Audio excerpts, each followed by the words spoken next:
Hello and welcome to Whiskey Resource. My name is Mark. This is review number 81 and today I'll be looking at doing a review of the Highland Park 12-year-old Viking Honour. It's the first Highland Park that I'm going to be reviewing. It's taken a while to get here, but we have finally arrived. So that's the bottle that I've had for 2 years. I'd say I've had this bottle now, and you can see I'm down to the last third. So Highland Park, it is, as I say, 12-year-old. It is bottled at 40% ABV. It's chill filtered. It has added caramel colour. It comes from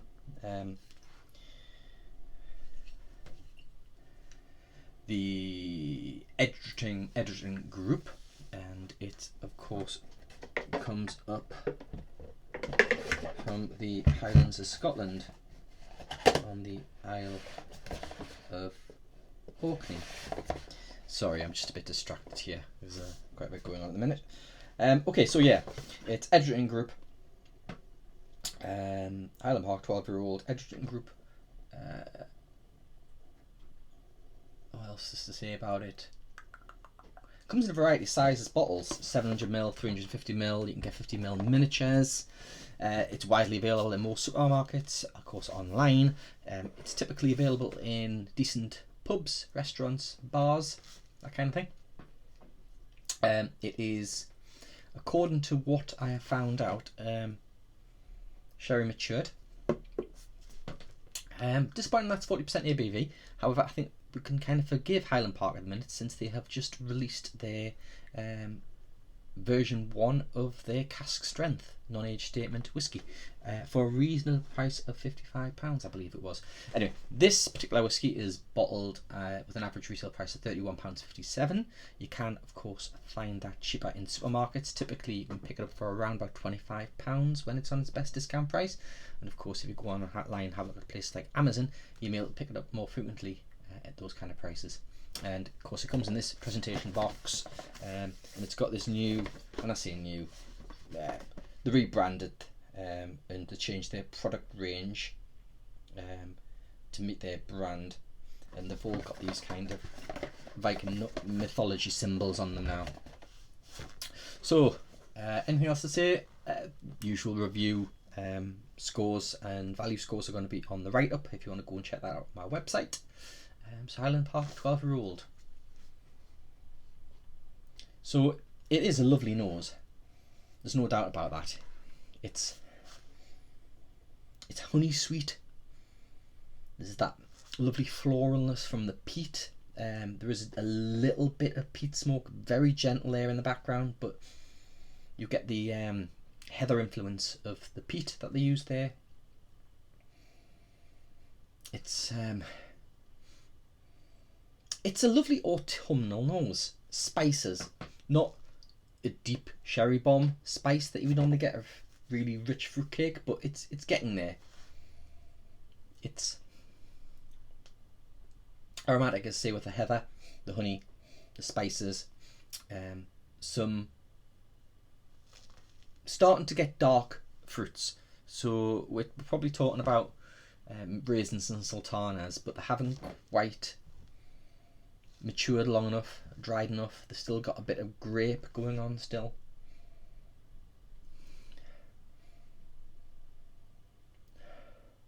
The ABV, the 40% ABV, doesn't really hit on the nose particularly. I don't know if you can see. Sorry about the poor lighting in here. The overhead light no longer works, and it's not a bulb issue.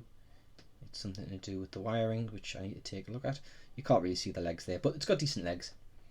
For a bottle that's been open nearly 2 years, it's matured quite nicely. It's a classic, this, but on the palate.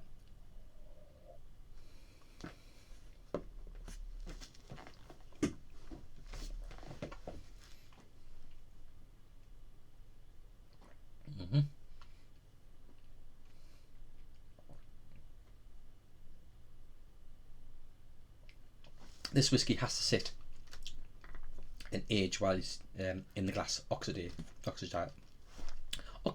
in the glass. It's a slow sipper dram. It starts off with a lovely honey sweetness, It gets fruity. You get them wisps of smoke running through, but it's really gentle. It's not at all off-putting. For people who don't like smoky whiskies, you can still try this because it's a beginner level of smoke, of peat. You get those spices. You get a little bit of the fruitcake notes starting to creep in, but as I say, they're not quite as rich as you would get in a maybe in a Glenfarclas. It's a few steps down from that compared to their 12-year-old. It develops quite a lot. There's a lot of changes goes on on the palate just for the initial sip.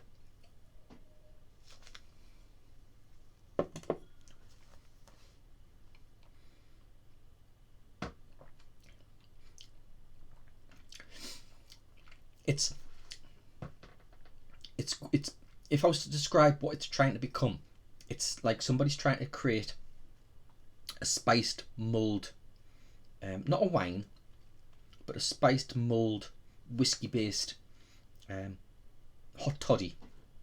So they've poured some, let's say it's Highland Park 12, and they've warmed it through, but they've had an orange, and they've stood the orange with cinnamon and clove, and they've let that infuse as it's warmed. That's the kind of warming richness that you get from the spices and the flavours you get, the oranges and the cloves and the cinnamon.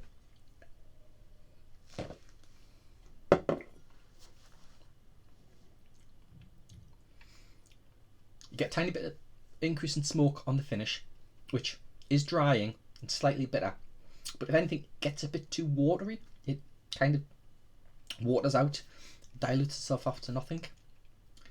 I wouldn't say that this whiskey you would need water with.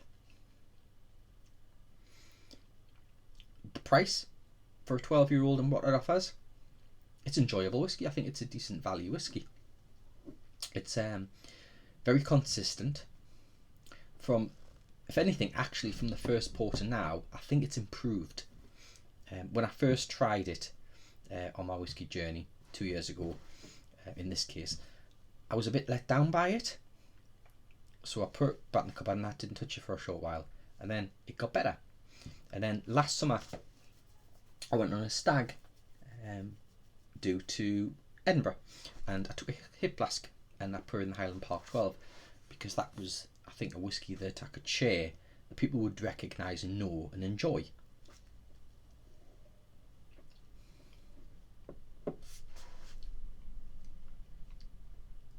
The sweetness isn't too overpowering. It's a nice heather honey level of sweetness. It's just really magical, really. It's a lovely dram. That said, it could do with a stronger ABV. I think the flavours would be even better if it wasn't diluted to the 40%. Certainly there would be. It goes without saying. Would I buy another bottle? Well, definitely I'd buy another bottle. That's going to stay within my bar, because it's a classic that people recognise. I haven't tried any other Highland Parks at the moment. I haven't actually got any other samples of a Highland Park to try, but I have been looking at the Amazon exclusive, the 46% ABV bottle, which I can't remember the name of right now. So I may be picking that up at some point on the approach of Christmas. But I think as a score, yeah, I've got in my mind what I'm going to score it. So if you want to know more as to how I score it and to read some more of my thoughts with this particular whiskey, go ahead and check it out on my website, which the link will be available down in the description. And if you haven't subscribed, please consider subscribing. Everything helps. I've recently passed the 100, so to everybody who's subscribed, thank you very much. And I hope you're all keeping safe, and we're approaching November. Laters.